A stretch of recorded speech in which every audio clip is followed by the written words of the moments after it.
episode of the Smith Boys podcast. It's another Saturday. Saturdays for the boys, right? That's Yeah. what they say, bro. Who says that? I'll send you a clip if you want to insert it. No, I'm good. So, brother, Monday Night Football.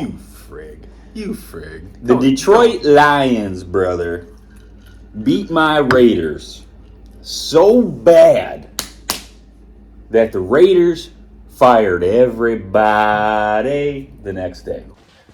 Sometimes in life, the gods smile upon you, my friends. Like in sync. Yeah, they got rid of, they cleaned house, brother. Thank God.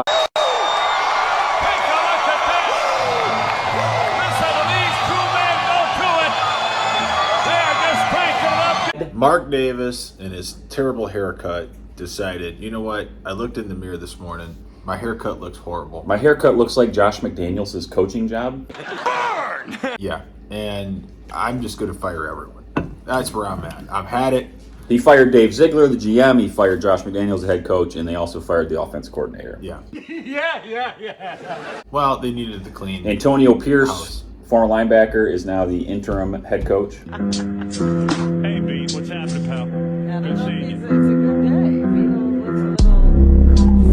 And apparently, by all accounts, let's just. It's a vast improvement. Yeah, we're gonna keep this. I'm gonna keep this real brief because it's not the Raiders pod. We'll save that for another time. But apparently, the players in the locker room instantly feel like the weight of the world is off of their backs. Good for them, brother. So, be that as it may, brother. This is a Lions pod, though. Brother. The score was not indicative of how that game played out. The Detroit Football Lions kicked the shit and stomped the mud hole in the ass in my Vegas Raiders. That game ended up being 26-14. Yeah. I will say 12-point game. I will say safely. That game should have been 42-14. Yeah, I was going to say the Lions left 17 points minimum on the field. Well, they fumbled on the goal line. Goff threw a pick six. Where That's a 29-30 point game. if Goff doesn't throw that pick six, it's 26-7. Yeah, but there was a lot of times in the red zone that they ended up kicking a field goal. I mean, they squabbled a lot of red zone opportunities away. I got to say the Raiders defense bent but didn't break in the red zone Early on. Yeah. But there came a point where eventually the better team was just too much for them to handle. The Lions were the better team. Kind of reminded like Michigan. God damn it, are you fucking with me? They boa constricted you. So they stole all the Raiders' signs and cheated? Oh, yes! That's what I should have said! Damn it!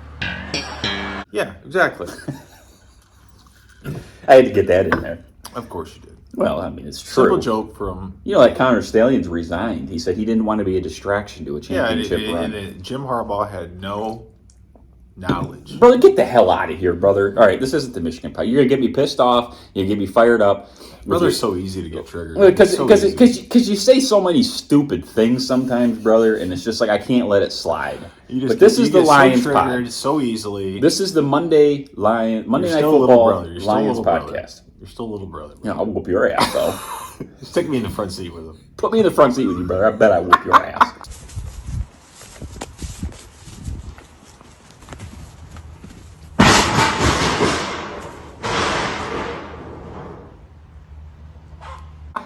You're still a little brother. The Lions looked like a team. This is how I know that things are it's a dawning of a new era with the Lions, brother. Dawning of a new age. And we said it earlier this year, week 1 against the Chiefs. And I'm going to reiterate it this week against the Raiders. The Lions played a very flawed game and made many mistakes. No, this is against the Raiders. They played a very flawed game. Terrible game. Had many mistakes. And had, honestly, with their amount of mistakes, turning the ball over, I think 3 times. In an NFL game, you turn the ball over 3 times, you kind of have no business winning the game. They dominated that game, even though they turned it over 3 times and played a terrible game. They still dominated an NFL franchise. Yeah, I tell you what. 5 minutes into this game, I knew right away. You knew? Yeah, I knew. Lions are not going to lose this game. It's going to be an ugly game. Lions are going to play ugly. They play down to their competition. This is what the Lions always do. Well, in defense, no. brother, the Lions are usually the down competition. Hang on. The Lions always play up or they play down to their competition. Yeah, in history. Notoriously, Yeah. brother. In Historically, yes. the Lions will play up if they are playing the best team in the league, or they will play down if they are playing the worst team in the league. But that's not really fair because they're usually the worst team in the league. Oh, come on, though, brother. But you know what I'm saying, though. Yeah. I mean, you're negating my point here. Just a little bit of Lions humor there. Yeah, brother. I know, but I mean... For the low-hanging fruit out there. Yeah. All I say is I watched this game. There was never a doubt the Lions were going to win this game. Did Goff and the offense look stagnant at times? Yes, it did. Did they miss David Montgomery? Is he a key cog in this offense? Yes, he is. I wouldn't even say they look stagnant. Let me riff. Because they move the ball well. They just stalled in the red zone. Let me riff. So let me talk. Talk. They had a hard time in the red zone. They had a hard time in certain parts of that game really moving the ball. And they could have used a David Montgomery. Now, Jahmyr Gibbs broke out in this game as the game wore on. Yeah, I didn't as think the they game needed- wore on. I don't think they missed David Montgomery at all. I think they could have used Montgomery. Because I think Jahmyr Gibbs showed that he's like the best player in the running back room. Brother, I think it was a vacuum game. I'm telling you. I've seen Jahmyr Gibbs looked like a superstar to me. I get it. But if you had Montgomery to counter that, you're that much better. Yeah, you're that much potent. I get it, but I don't think they needed him to counter it. Now, I want to get to one part of your favorite topic, J-Mo. Now we go to school. He had a couple catches. He also had a drop. He also had a drop. Again? Yeah, the one Right in his hands? The one catch he had was him coming across the middle in front of Goff, and Goff just kind of pitches it, and he gets tackled right away. That was considered a catch. The other catch that he made was like a Slant, 15, 20 yards downfield. A little slant. Inside the slant 10-yard route, line. Yeah, that was Nice was little all he catch, made. nice little play. It was a nice little catch. But he nice also little dropped a play. pass on the sidelines that hit him right in the hands. Hit him right in the hands, yeah. On the offensive side... He also ran an end around and got blown up by Max Crosby. On the offensive side, though, you would have to say the Raiders, the best player on the field was Max Crosby. If you're watching this game objectively, you would say the best player on the team or the best player on the field that night was Max Crosby. So Max Crosby was best player on the team, or best player on the field. Between both teams? Mm-hmm. Yeah. Max Crosby is a dog. He was amazing. Now, here's the other thing. The flip side of that coin is Hutch, right? What was your take on Hutch? Well, I'm going to insert one clip here.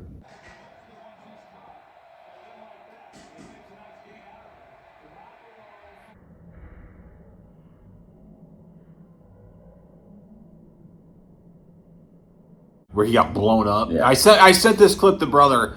And I'm like, dude, watch Hutch on this clip because that play had just happened, and I'm watching Hutch.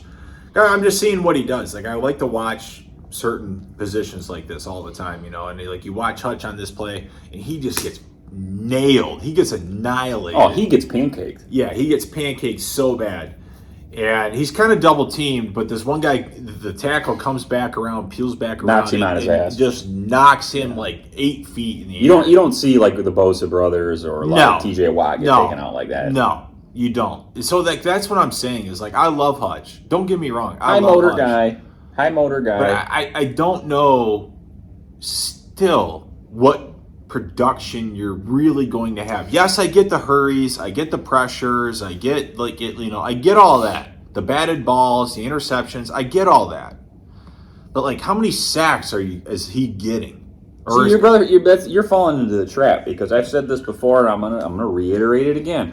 He's not, or how much chaos does he create? He's not going to be. I know he's not. I know he's not going to be T.J. Watt. He's not going to be Myles Garrett. He's not going to get 18 sacks. 19 sacks. I know. He is at best what you want him to be is Max Crosby. Yeah. You want a guy that's going to be in the top 3 in pressures every year. Right. But maybe he's only going to get you 10, 11 sacks, 12 sacks. I'm fine with that. But he leads the league in pressures. Yeah. And he creates a lot of tackles for loss in the backfield. A lot of chaos. He creates a lot of chaos. He forces a lot of bad decisions, and he forces the quarterback into sacks on the other side. Yeah. Or up the middle. Yeah. That's what you want him to. He is more of a Max Crosby type player. He's not a Bosa. He's not a TJ Watt. He's not a Myles Garrett. He's not a pure pass rusher. He's just the ball is snapped. Let me pin my ears back and let me just raise all hell. Yeah. That's him.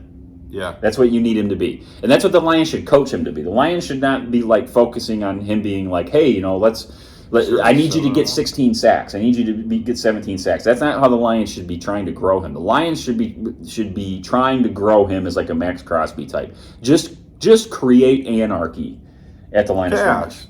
Chaos creator. That's what he should be. Because Max Crosby is... When you watch that game, Max Crosby was the best player in the game. That's what I said. Yeah, Max He's the best Crosby. player on the Max field. Crosby is phenomenal. And they were talking. There was all the rumors about the Lions. People wanted the Lions to trade for him, which would have been. I mean, if you got Crosby on one side and Hutch on the other, good Yeah, lord. now you have something. You got something insane. Yeah. But he's a Raider for life. He's said it multiple times. He's a people Raider say for that life. all the time. I don't put He's any built. stock in He's that. built for the Raiders. He's a Raiders guy. I can see him playing for the Lions. I can see him and Dan Campbell connecting. I could see it. But Well, the I trade don't know, deadline's over. Well, yeah, it's done and dead. They brought in Donovan Peoples-Jones, brother. That was the guy that the Lions went out and got. What's your take on DPJ? Well, it's not much, but Exactly, because he's got 8 catches on the year. But this is the post game pod, so we can get into the trade stuff after. But I wanted to touch on a little bit of other stuff in the game. As I said, Jahmyr Gibbs looked like a superstar. Jahmyr Gibbs had his coming out party. Ran for like 146 yards, something like that. He had 160 total, or 189 total. Yeah, and he had like 40 yards receiving or something like that. They used him to death on the first couple drives. Yeah, and it's also like that's not sustainable. It's also me and brother texting back and forth during the game because we didn't get to watch this one together. But I'm saying, like, brother, they're still not using him the way he should be utilized. No. Then because they figured it out. There's a nice little medium from how he was being utilized to how they utilized him on Monday night. There's a middle ground, yeah, and that's where he should be. Yeah. He should not be getting 26, 27 carries up a the game. middle. No, he should be getting like 14 carries. I'd say 12. Okay. 10 to 12. I'd say 12 to 14 carries. 12 to 14 carries right. in targeted in the passing game 5 times. I'll go 10 to 14 carries, and he's thrown the ball 10 times. Yeah, he should get 20 touches a game. For sure. But he got 26 carries and got targeted in the passing game 5 or 6 times. Okay. So, I mean, that's absurd. But Montgomery's out, so the workload on him was a little more because you can't really rely on Craig Reynolds. No. But I was impressed with. He made a lot of plays. He ran up the middle a lot and made some guys miss. Squeaked out of the middle and ended up breaking stuff outside that night. As the game went on, though, he in the first quarter, you kind of felt like he's going to break one of these. One of these, he's going to break. He was getting closer and closer and closer. As the first quarter and the second quarter wore on, and then finally in the third and fourth quarter, he kind of started to break out. Yeah. I think the Raiders' defense got worn down. They got a little tired. Lions' offense kind of ground on him.